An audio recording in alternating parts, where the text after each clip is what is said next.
Digital platforms have become somewhat of a powerhouse within the past few years. Whether you're on console, PC, or some other platform, you tend to notice that the gaming landscape has shifted to immediate purchases of bigger games, DLC more so.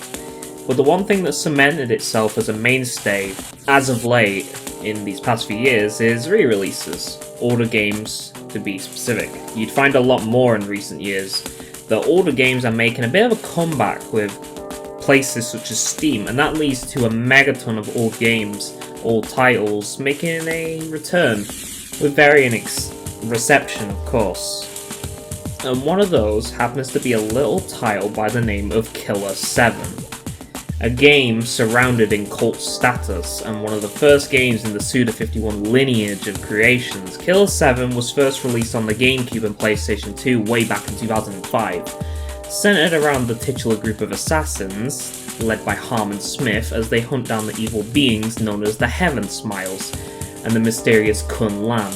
The game became known for its vivid style, strange plot, and generally curious but odd gameplay.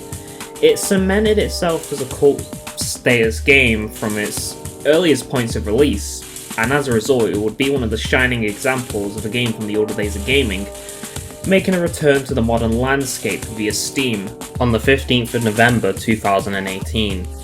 But it took a long while to get there, and one massive leak before it would set the stage for the eventual return of Killer7 to the public eye. On October 19, 2016, the entire source code of the game would be leaked out by what seems to be a complete accident on the part of a small site. As a result, the entire code that made up the game was now accessible in the hands of the public, and onlookers would dive into the skeleton of the cult classic video game that they now have their hands on. What followed from this was the spreading of the code as people scrambled to dissect what was inside, implications about what this all meant, and why Killer7 of all things was involved, and the hodgepodge of inconsistent details that have stemmed from all of this, including Capcom and the company behind the leak getting involved. Join me and PachiiMochii on a very curious CRT dreams as we attempt to unravel the leak of Killer7's source code, what happened, and what happened to leak the story of this whole event so splintered and scattered in visibility. Let's go. Source codes have become a mixing pot of historical interest as of late, especially in the past few years. Source code has always been kind of mysterious to the general public, to anyone that kind of looks at the name and sees it for what it is. If I had to equate the importance of it to video gaming as a whole, it would be equivalent to finding pure gold in an abandoned vault that's completely unguarded, and that gold is more valuable than anything else. The raw code behind a video game, the literal building blocks of titles that everyone knows, is something that matters above a simple ROM or ISO file. With the source code of something, games can be modified, ported, changed, optimized to their absolute best possible potential. If you've been following Super Mario 64 for the past few years, you may remember its ties and general presence within the Nintendo Giga Leaks, a massive set of leaks back in 2020 that involved a lot of Nintendo material being leaked out to the general public. Within that Giga Leak laid the source code of Super Mario 64, and within Luigi, L was for real 2401. But the point I'm making here is that source code is fucking valuable, both for historical reasons and for the sake of game preservation. So what's the case with the Killer7 source code leak? If Mario 64 is literally getting tons of articles concerning the leak and concerning Luigi being finally found after 24 plus years, why is it that Killer7 isn't getting the same treatment? Why are we seeing less stuff being done with it? Well, that's the thing. We have seen stuff to do with it, but it's mostly lesser, a lot less than Mario 64 that I mentioned here. And it doesn't help that the links to the code are mostly scattered as well, most likely in an attempt to not get some sort of legal backlash from Capcom or whoever. More on that later, by the way. Well, what's the general timeline when it comes to this whole thing? To do that, we have to really dig a bit. And digging I did. The timeline of events starts off with Assembler Games on October 19th, 2016. Somehow, by complete chance, someone within the forums, a fellow by the name of Super David, had discovered a site, one that belonged to a company called Interone. To quote them directly, "I recently came across this website which appears to have the source code for the GameCube version of Killer 7. I haven't heard of the source code for any commercial GameCube games being available before. If it actually is the source code for the game, I would think that there would be enough information to get the game running at 60 frames per second through an action replay code on Dolphin. I found that there was at least a map file which has the names of the various functions in the game. Anyway, I'd like to know what you guys think of this and whether or not it's any good." End quote. The forumites were immediately enamored with this. The game's source code had been left entirely open by complete chance for anyone to take. Seemingly, the company behind this leak, Interone, had left these assets open on an open FTP server by complete mistake. Not that the forumites minded though, they were pretty happy to start skimming through the literal skeleton and organs of the game.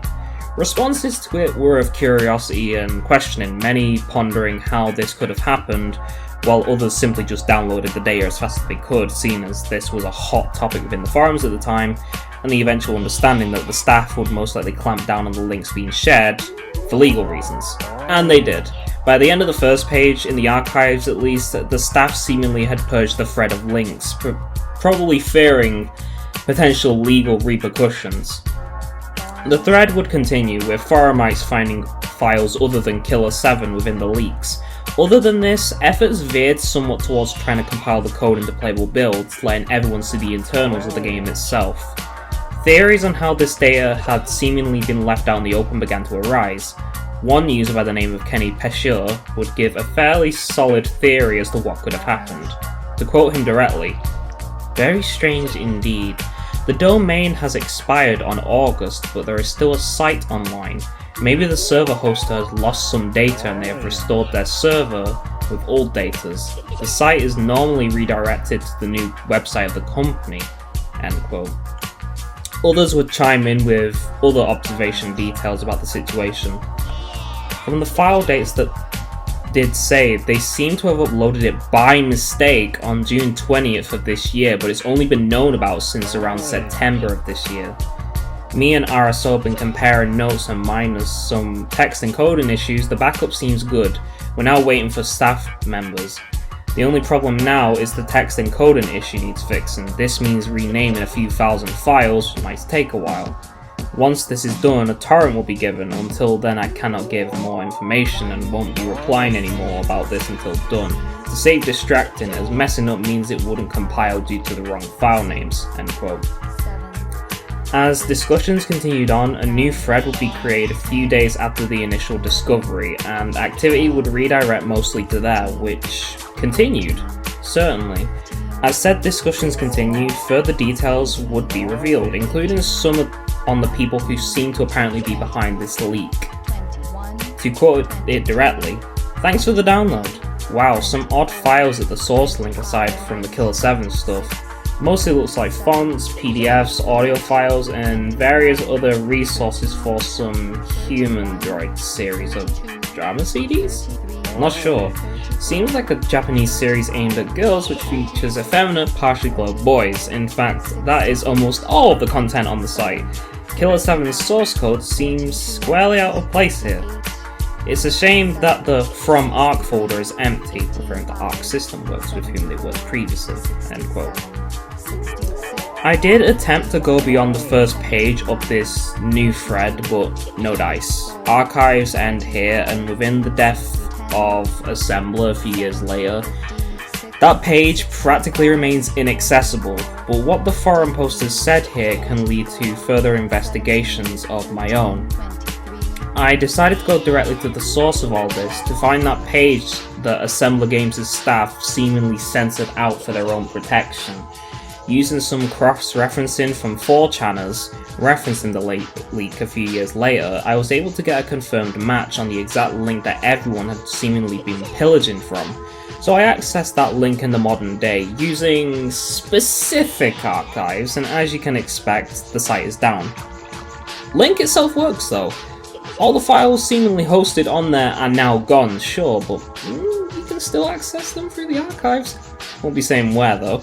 But from digging around through archives of the link, I can indeed confirm that it is indeed the link.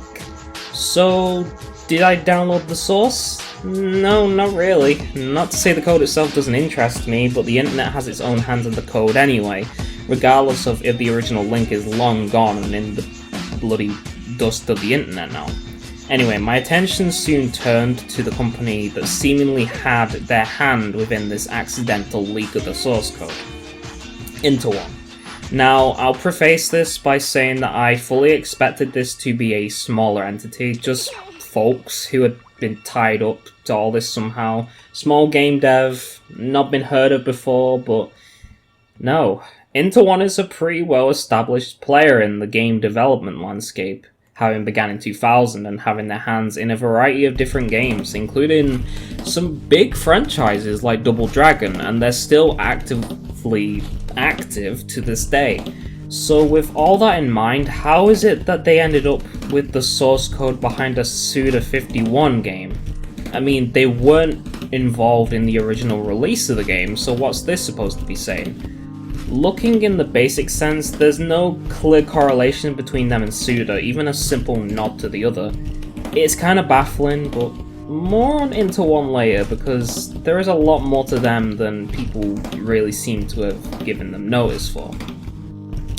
From here, the leaks would seemingly disperse into the wilderness of the internet, and would only be a matter of time until the internet and the gaming landscape would see the return of Killer7 in the form of the announcement of a PC and HD re-release on May 28, 2018, with that re-release coming to Steam and PC for the first time pretty much, releasing on the 15th of November that very same year.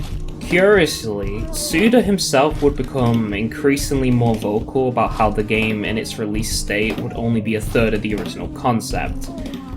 I'm not sure if this is due to the fact that he's aware of the source code being out in the public, but either way, with the fact that the source code is out there on the internet, it makes his comments a lot more curious, to say the least.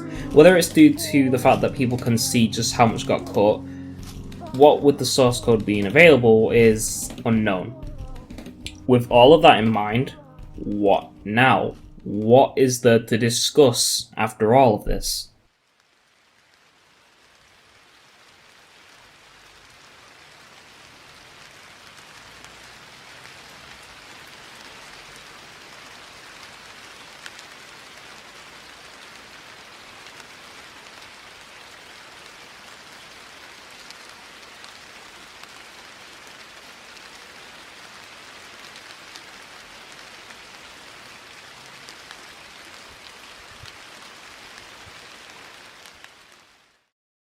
The timeline of events is really curious to me, more so than most of the source leaks that end up on the internet catching my interest in the process.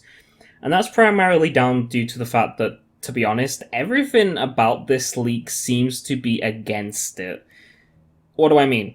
See, the thing about all this is that from looking at every single aspect of this, it feels like everything is just so against the collecting of any cohesive information concerning creating a decent timeline around what actually happened.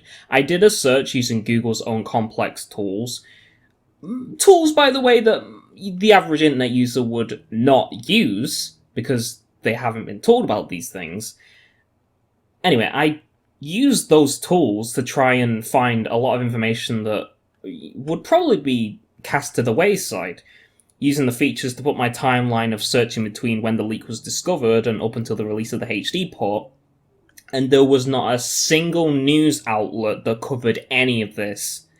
That's baffling to me. This is huge! This was absolutely insane! Source code being leaked out, like, come on! Sure, it wasn't the era of the Giga leaks where you had outlets reporting on it as much as possible, but like, come on, nothing? This was one of the most confusing things about researching for this one, this entire video even. Beyond even just this, going through the remains of Assembler games was, as usual, fairly fine, aside from the few unarchived pages, which goodness knows what they could have held. The lack of any concrete link between Interone and Suda is just really weird to me as well. And then there's YouTube. There is so little to do with the actual source code or any real coverage that it's just really confusing to me. I get that Killer7 is obscure, right? That Suda's fans will, love it for what it is. But considering that it's an old 6th gen release, you would think that there would be more than just Suda fans and a few preservationists being curious out here. All of this is just really weird to me. Maybe I see it strangely, but to me, wouldn't this make headlines? Surely it would. The weirdest part about all of this to me is the notion, it seems, of how the lack of activity may have been intentional. I'm more speaking speculative here, but hear me out. I spoke to a lot of people within the Killer7 community, including someone by the name of JK Twice. I wanted to ask fans themselves about the circumstances surrounding the Source leak. According to them, and this is a direct quote, word spread like wildfire and Capcom took it down. Capcom? So I dug a bit deeper, a bit further, asking a few further questions where they revealed that, according to them, Capcom sent out cease and desist letters to people hosting the code, with an individual named Sal being one of these people. That name felt very familiar, and I was right to feel this way. Sal had been on those very assembler threads when the whole thing was happening. This was my shot, this was my chance of really finding out the closest thing to the truth about this whole thing. The news of a letter existing was not only historically significant for the sake of getting to the bottom of this whole thing, but it would also begin to explain why the Interone page would eventually go down, and why there's so little coverage of these leaks. And here's where things get really, really weird. When I contacted them, Sal corrected me. Apparently there had been an email, not from Capcom, but Interone? What? This implied that either Sal had been given an email or had not. But if JK Twice's words were still correct, despite the difference in cease and desist letter and email, then that led to more questions. So I decided to dig further since I was bordering on confused at this point. Respectfully, I asked a few more questions, although the topic of seeing if that email did indeed exist came to mind. I asked directly if Sal had a cease and desist email from Interone. After all, they were one of the people on that thread. Wouldn't it make sense for them to have one if it did happen? However, the response after this confused me. Quote, "We will never know." End quote. Confused at this, I asked a bit more, although the conversation soon turned to why anyone would want to discuss this whole matter at this point. Dead end, it seems. Nevertheless, I was thankful for the amount of help that had been given to me. From here, I was confused on what I should do. Scouring social media, particularly Twitter, I decided to look for any references to the game or the source code leaks, and eventually I'd stumble upon something highly valuable. I asked 3 people, all of which had some sort of tie to Killer7 on social media or mentioning the source code leak in a tweet. The first person that I contacted didn't respond. The second gave me their perspective on the leaks while also telling me that they had never heard anything about a cease and desist to begin with. But the third blew my mind, and I don't mean that often. It's never often that I describe something like this, but, well, you'll see what I mean. The third person is someone who goes by the name of Sierra. I had gotten into contact with them, explaining the very premise and goal for this video and what I intended to go by gathering the details. They were willing to assist. Our conversation was fairly menial at first, with me mostly relaying the information that I'd been able to chip for up until that point. The responses were fairly interesting, but it wouldn't be until they mentioned a factor that I had completely overlooked that I became hooked. I had begun to suspect that there had never been any cease and desists at all, and that it had primarily become rumour mill, helped by the fact that that one assembler page is just no longer accessible by any means. Sierra had this to say instead, quote, "It's possible that NIS could have been involved if any legal threats were made." NIS. I had overlooked them. They had been the ones primarily behind the publishing of the Killer7's PC port, which came out a long while after that source code leak. But why would they have any sort of involvement in events 2 years prior to that? Sierra seemed to already be responding to me before I could really ask anything concerning that. There was a connection between the source code leak and NIS with the PC release? I felt like I was onto something, so I kept asking. While they told me that they would have to dig for what exactly the connection was, I let them take their time, hot on a new trail that might be the answer to all of this. So I decided to contact a friend of mine, game developer, a man known in the Timesplitters community as Classyham.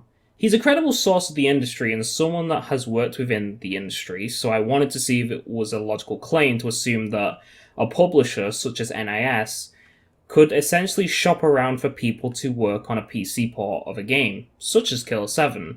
His answer? Yeah, it happens a lot. Normally the main developer isn't responsible for porting in an indie game situation though. So I kept asking questions. By the time that I had received this reply, Sierra responded back to me, giving me the evidence of the connection between the source leak and the re-release on PC. To quote them directly, "Yeah, I immediately remembered that I messaged a friend about it as I looked. Fragments of cutscene data that would have only originally been within the 2016 leak was located within even the PC re-release 2 years later. Even bolder was the evidence on screen now that you can see that was provided to me in that data within the re-release to construct one of the cutscenes that was purportedly only within the source was also given to me, but the account showing this had been terminated. Sierra also informed me of 2 accounts otherwise who had also been taken down for one odd reason or the other. With all of this in mind, I can construct a fairly interesting narrative that may be the closest thing we will ever get to the truth. I don't say something like this often without knowing the gravity of what I'm going to say. This is mostly just how I've perceived this.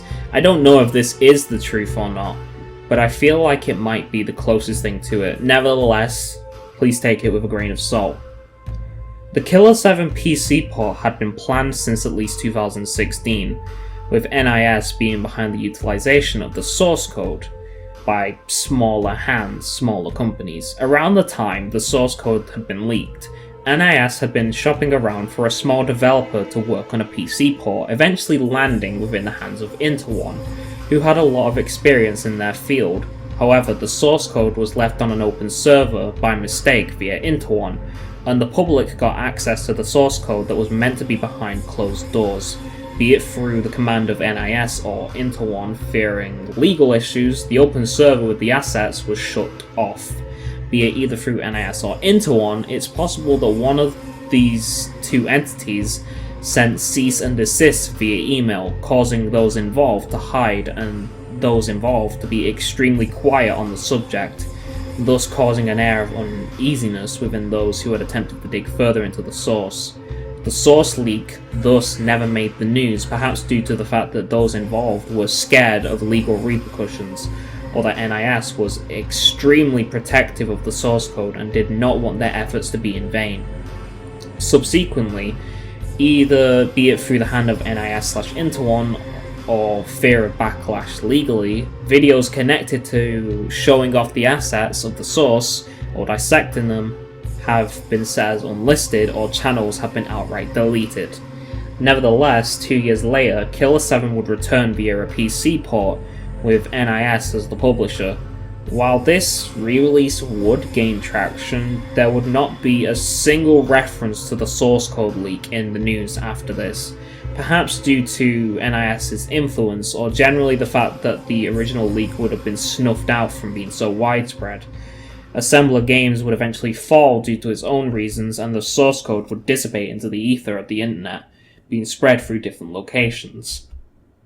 The one thing about all this that remains fairly unexplained to me and somewhat confuses my theory that I just explained on what could have happened is the whole deal with the cease and desist. I don't know if they're real or not. I don't know if it's misinformation. I don't know if it's false memory. I just don't know.